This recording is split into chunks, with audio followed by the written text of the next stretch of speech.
जीवों को उद्धार कर रहे थे, तो विरोधियों ने उनका बहुत विरोध किया। तो कैसे बताया संतों ने, करने करके बाहर उतर के जिनका मन था चंगा, रहती थी रविदास गुरु के बीच कठोती गंगा, रहती थी रविदास गुरु के बीच कठोती गंगा, करने करके बाहर उतर के जिनका मन था चंगा, रहती थी रविदास गुरु के बीच कठोती गंगा। पहली सभा जब हुई विप्रों की, मन में ये फरमाया, बढ़ने ना दो मंदिर अंदर, क्या इसने बनवाया, बढ़ने ना दो मंदिर अंदर, क्या इसने बनवाया। पहली सभा जब हुई विप्रों की, मन में ये फरमाया, बढ़ने ना दो मंदिर अंदर, क्या इसने बनवाया, बढ़ने ना दो मंदिर अंदर, क्या इसने बनवाया। तो विरोधियों ने सद्गुरु रविदास महाराज की विरोध करने के लिए सभा की। जब पहली सभा करी पंडितों ने, तो सद्गुरु रविदास महाराज जी को आदेश दिया गया कि आप मंदिरों के अंदर नहीं जा सकते। आज से 650 वर्ष पहले का इतिहास संतों ने बताया है, फरमाया है कि उस समय हिंदू धर्म का बड़ा बोलबाला था। 4 वर्णों में बंटा हुआ है समाज, ब्राह्मण, क्षत्रिय, वैश्य और शूद्र। शूद्रों को सबसे नीच जाति में समझा जाता था, उनको नीच समझा जाता था। तो ब्राह्मणों ने कहा कि तुम नीच हो, तुम नहीं मंदिरों में जा सकते। तो सद्गुरु रविदास महाराज ने तो आज से 650 वर्ष पहले बोल दिया था, मंदिर मस्जिद मैं ना जाऊं, काया बड़ी अति गहरी, और गुरु भजन में लाग्या रहूं, खरी नौकरी मारी। तो महाराज सद्गुरु रविदास महाराज ने तो कह दिया था कि मंदिर मस्जिद में जाने से मेरा कोई फायदा नहीं है। मैं उस सद्गुरु महाराज के चरणों में अपनी घर में बैठकर ही अरदास करता हूँ, उसके नाम जपता हूँ। तो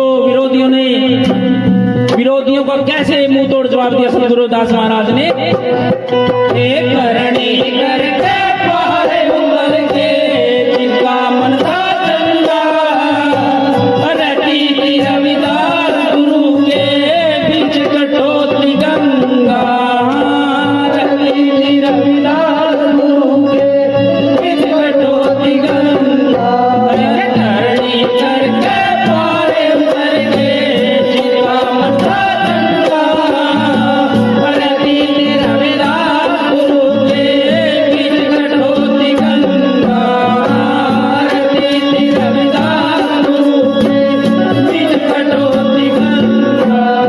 पहली सभा जब हुई विप्रों की, मन में ये फरमाया, बढ़ने ना दो मंदिर अंदर, क्या इसने बनवाया, बढ़ने ना दो मंदिर अंदर, क्या इसने बनवाया।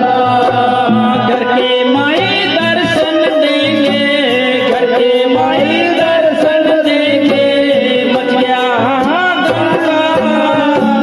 बैठी थी रविदास गुरु के बीच कठोती गंगा, बैठी थी रविदास गुरु के बीच कठोती गंगा, करणी करके बाहर उतर के जिनका मन था चंगा, रहती थी रविदास गुरु के बीच कठोती गंगा, रहती थी रविदास गुरु के बीच कठोती गंगा।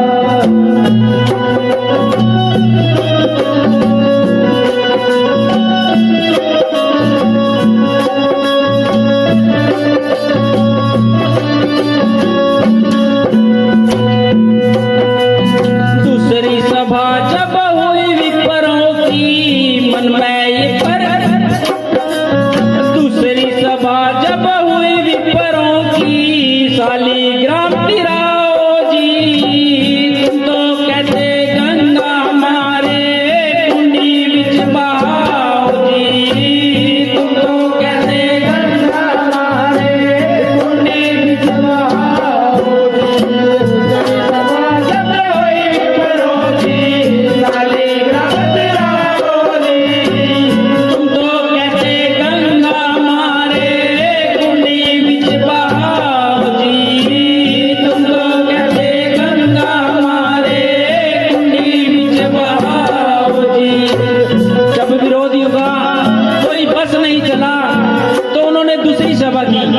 दूसरी सभा में सभी ने इकट्ठे होकर क्या कहा, सभी विरोधी जो ब्राह्मण थे तो वो राजा के दरबार में पहुंच गए। राजा के दरबार में जाकर राजा से बोले, राजा दुहाई है, आपके राज्य में घोर अनर्थ हो रहा है। तो राजा ने पूछा कि क्या हुआ भाई, ऐसा बताओ।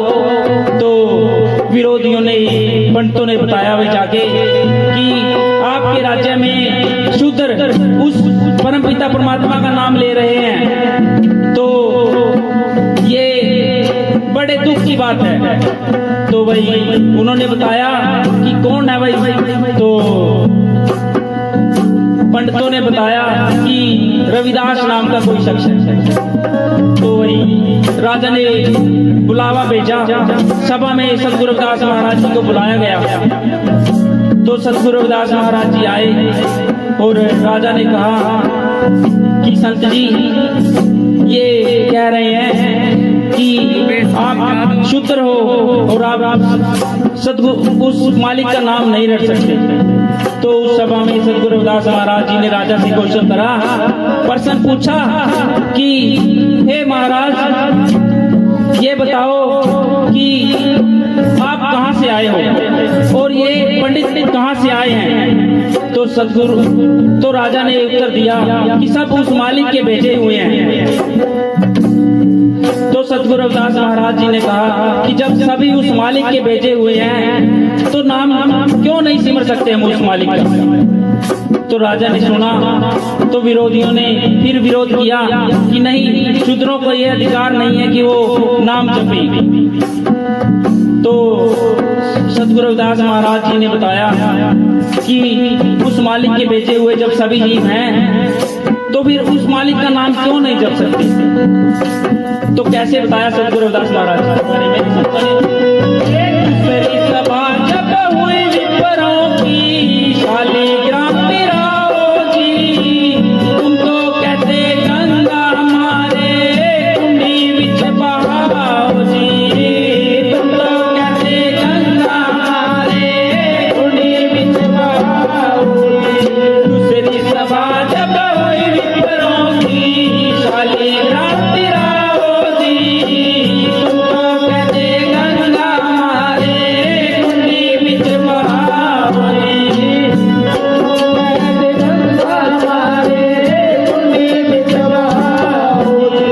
तो सतगुरु रविदास महाराज ने फरमाया और बताया कि उस मालिक का नाम लेने का सभी जीवों को अधिकार है। तो ब्राह्मणों को ये बात रास नहीं आई। तो उन्होंने बताया, राजा के सामने अपनी अरदास की कि ये शूद्र लोग हैं, ये उस मालिक का नाम नहीं ले सकते। तो उन्होंने राजा के सामने एक शर्त रखी कि यदि ये सच्चे भक्त हैं तो ये भी हम एक शर्त रखेंगे कि ये भी अपने ठाकुर भगवान हैं जो उसको लेकर आएंगे गंगा तट पर, और हम भी अपने ठाकुर भगवान को गंगा तट पर लेकर आएंगे। जिनके ठाकुर भगवान गंगा में तैर गए तो वो ही सर्वश्रेष्ठ माना जाएगा। तो सतगुरु रविदास महाराज से पूछे बगैर राजा ने ये शर्त कबूल कर ली और आदेश दिया गया कि गंगा तट पर पहुंचेंगे। टाइम रख दिया गया कि उस दिन सभी लोग गंगा तट पर पहुंचेंगे। तो उधर से ब्राह्मण लोग और उधर से सतगुरु रविदास महाराज और दूसरी तरफ से राजा और काशी नगरी के लोग जब गंगा तट पर पहुंचते हैं तो क्या देखते हैं, जब पहुंच गए सारे लोग वहां, राजा भी, तो राजा ने एक शर्त और रख दी वहां गंगा तट पर पहुंचकर कि जो भी इस शर्त को जीतेगा उसको सोने की पालकी में बिठाकर पूरे नगर में सुशोभित किया जाएगा। तो ब्राह्मणों को बोले कि चलो भाई लेकर आओ अपने ठाकुर और दिखाओ। तो ब्राह्मण लोग थे भाई, वो बड़े शाणे थे, अपने आप को बहुत समझदार समझते थे। तो वो उन्होंने अपने जो ठाकुर भगवान बनाए हुए थे वो काट के लकड़ी के बनाए हुए थे, क्योंकि लकड़ी पानी में तैर जाती है, तो उनको ये था कि ये तो तैर जाएगी। तो जैसे ही उन्होंने अपने ठाकुर भगवान जो मूर्ति बनाई हुई थी लकड़ी की, जैसे ही वो पानी में रखी तो कुछ देर बाद क्या हुआ कि वो सभी की सभी डूब जाती हैं।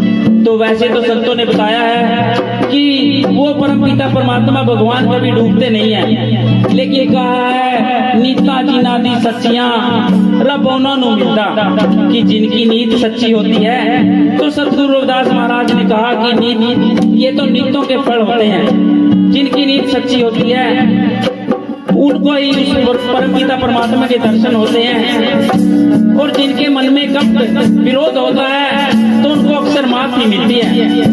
तो फिर सतगुरु रविदास महाराज जी से राजा ने अरदास की कि आओ महाराज जी, आप भी दिखाओ अपने महाराज ठाकुर जो कुछ भी दिखाए हो आप साथ में। तो सतगुरु रविदास महाराज ने कहा कि भाई वो परमपिता परमात्मा जो कण कण में जर्रे जर्रे में मौजूद है तो उसको मैं कैसे दिखाऊं। तो वहीं एक बहुत बड़ी शिला पत्थर पड़ा था जो महाराज ने वहां से उठाकर गंगा नदी में जैसे ही फेंका तो वो पत्थर तैरता हुआ एक तट से दूसरे तट पर पहुंच जाता है। बोलिए सतगुरु रविदास महाराज की जय। तो जैसे ही वो पत्थर एक तट से दूसरे तट पर पहुंचा तो लोगों ने बड़े जय जयकार की, सतगुरु रविदास महाराज के जयकारे लगाए कि ये ही पूर्ण संत हैं। तो फिर शर्त के अनुसार राजा ने सोने की पालकी मंगवाई, उसको हाथी पर सजाया गया, और जैसे ही हाथी पर सजाया फिर सतगुरु रविदास महाराज को उस हाथी पर बिठाया गया सोने की पालकी में। फिर पंडितों को ये बात रास नहीं आई, उन्होंने फिर भी सतगुरु रविदास महाराज जी का विरोध किया और कहा कि ये तो बड़ा ढोंगी है, पापी है, इन्होंने ये तो वशीकरण मंत्र जानता है, इन्होंने आपको भी अपने वश में कर लिया है। तो सतगुरु राजा ने कहा कि आज के बाद मैं इनके बारे में कोई अपशब्द नहीं सुनूंगा, आज से ये मेरे गुरु हैं। तो जैसे ही सतगुरु रविदास महाराज को पूरे नगर काशी नगरी में परिक्रमा करवाई गई तो कैसे भी संतों ने बताया, हे करणी करके पार उतर के जिनका मन था चंगा, रहती थी रविदास गुरु के बीच कठोती गंगा। पार उतर के जिनका मन था चंगा, रहती थी रविदास गुरु के बीच कठोती गंगा।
चलते चलते लक्ष्मण चारा गौ कुएं में डाल गया। जिस रस्ते रविदास जी बैठे मन में यही विचार गया। जिस रस्ते रविदास जी बैठे मन में यही विचार गया। चलते चलते लक्ष्मण चारा गौ कुएं में डाल गया। जिस रस्ते रविदास जी बैठे मन में यही विचार गया। जिस रस्ते रविदास जी बैठे मन में यही विचार गया। तो भाई जो लक्ष्मी बंजारा था वो बनज करा करता। और एक दिन उसने क्या करा, एक मरी हुई गाय कुएं में फेंक दी और दौड़कर राजा के दरबार में चला गया। और राजा के दरबार में जाकर बोलता है, राजा दुहाई है, आपके राज्य में घोर अनर्थ हुआ है। तो राजा ने पूछा कि क्या हुआ है भाई।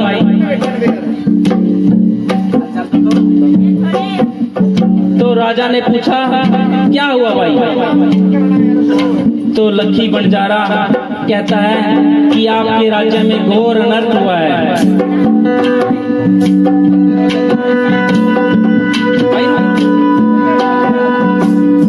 तो राजा ने पूछा कि ऐसा क्या हुआ है।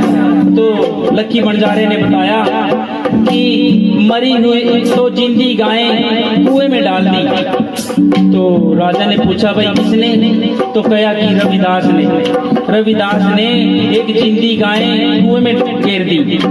तो राजा ने कहा फिर बुलाओ भाई। तो सतगुरु रविदास महाराज जी को सभा में बुलाया गया और उनसे पूछा गया कि महाराज आपने इतना घोर अनर्थ किया, एक जिंदी गाय को कुएं में डाल दिया। तो सतगुरु रविदास महाराज जी को तो इस साजिश का कुछ पता ही नहीं था। तो उन्होंने पूछा कि महाराज मुझे तो पता ही नहीं है। तो राजा ने बताया कि लक्ष्मी बंजारा कह रहा है कि आपने एक जिंदी गाय को कुएं में डाल दिया। तो सतगुरु रविदास महाराज ने लक्ष्मी बंजारे से पूछा कि भाई किस जगह। तो उन्होंने बताया कि इतनी दूर एक कुआं है, वहां डाली है तुमने। तो सतगुरु रविदास महाराज वहां से नंगे पांव दौड़ते हैं और जाकर कुएं में छलांग लगा देते हैं। और कुएं में छलांग लगाते ही जब बाहर आते हैं तो उस मरी हुई गाय को भी जिंदा कर देते हैं। बोलिए सतगुरु रविदास जी महाराज की जय।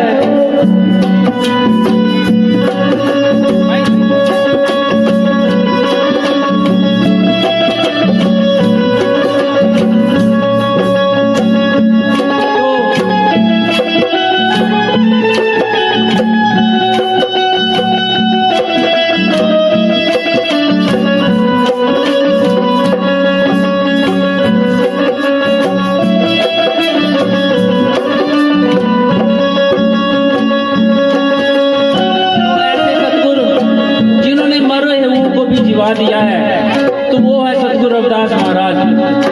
तो हम उनको कहीं और ही ढूंढ रहे हैं। हमारे तो सतगुरु रविदास महाराज ने ऐसे ऐसे कारनामे किए हैं कि उनकी सिफतें सुनानी लग जाए तो पूरा दिन या बरसों लग जाएंगे। तो सतगुरु रविदास महाराज ने उस जिंदी गाय को बाहर निकाला और फिर कैसे बताया संतों ने, घर के बाहर उतर के जिनका मन था चंगा, रहती थी रविदास गुरु के बीच कटोती गंगा। रहती थी रविदास गुरु के बीच कटोती गंगा।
जी महाराज की जय। ओम के अमर शहीद स्वामी रामानंद जी महाराज की जय।